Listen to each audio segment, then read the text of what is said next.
झूरी के पास दो बैल थे। उनके नाम थे हीरा और मोती। दोनों में बहुत प्यार था। वे नाद में एक साथ मुंह डालते और एक ही साथ मुंह हटाते। झूरी भी उनके चारे पानी का बड़ा ध्यान रखता। वह कभी भी उन्हें मारता पीटता नहीं था। इस कारण दोनों बैल भी झूरी को बहुत प्यार करते थे। एक बार झूरी की पत्नी का भाई गया दोनों बैलों को अपने साथ गांव ले जाने लगा। बैलों को बड़ा आश्चर्य हुआ कि वह उन्हें क्यों और कहां लिए जा रहा है। रास्ते में उन्होंने उसे बहुत तंग किया। मोती बाएं भागता तो हीरा दाएं।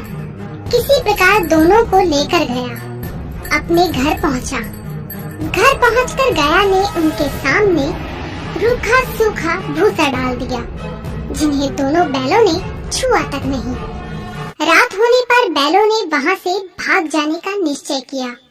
उन्होंने जोर लगाकर रस्सियां तोड़ डाली और भाग चले। सुबह उठकर जब झूरी ने उन्हें थान पर खड़े देखा तो वह सब कुछ समझ गया और प्यार से उन पर हाथ फेरने लगा। परंतु झूरी की पत्नी जल भुन गई। उसने उनके सामने रूखा सूखा भूसा डाल दिया।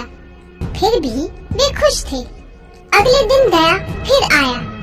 इस बार वह बैलों को गाड़ी में जोत कर ले चला।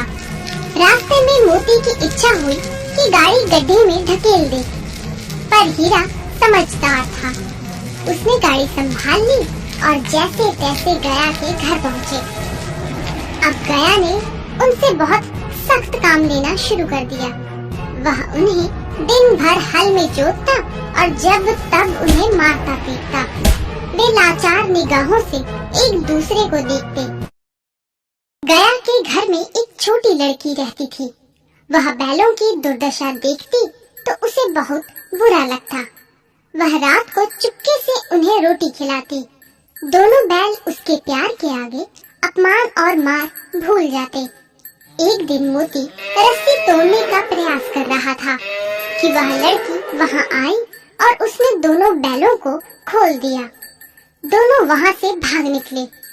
थोड़ी देर बाद जब गया को पता चला तो वह भी उनके पीछे दौड़ा, पर उन्हें पकड़ ना सका। अब हीरा और मोती आजाद थे। रास्ते में उन्हें एक सांड मिला। वह उनकी ओर लपका तो हीरा मोती के होश उड़ गए। भागना बेकार था, इसीलिए दोनों ने साहस से काम लिया। सांड ने आकर हीरा पर वार किया तो मोती ने उस पर पीछे से सींगों से चोट की। सांड घबराया। वह किसी एक को तो मारकर कचूमर निकाल देता, पर यहाँ तो दो थे। मोती कुछ दूर उसके पीछे दौड़ा, पर हीरा ने उसे दूर न जाने दिया। दोनों अब बड़े प्रसन्न थे। आगे चले तो रास्ते में मटर का खेत दिखाई दिया। भूख तो लग ही रही थी। हरी हरी मटर देखकर उनकी भूख और भी तेज हो गई। वे खेत में घुस गए मटर खाने। अभी पेट भरा भी न था कि खेत के रखवाले ने उन्हें देख लिया।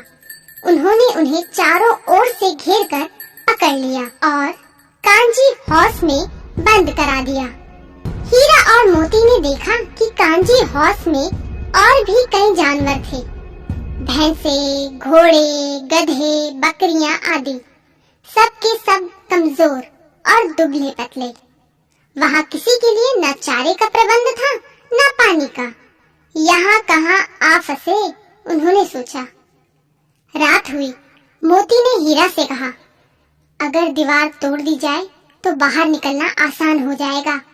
उसने सींगों से दीवार गिराने का प्रयत्न किया।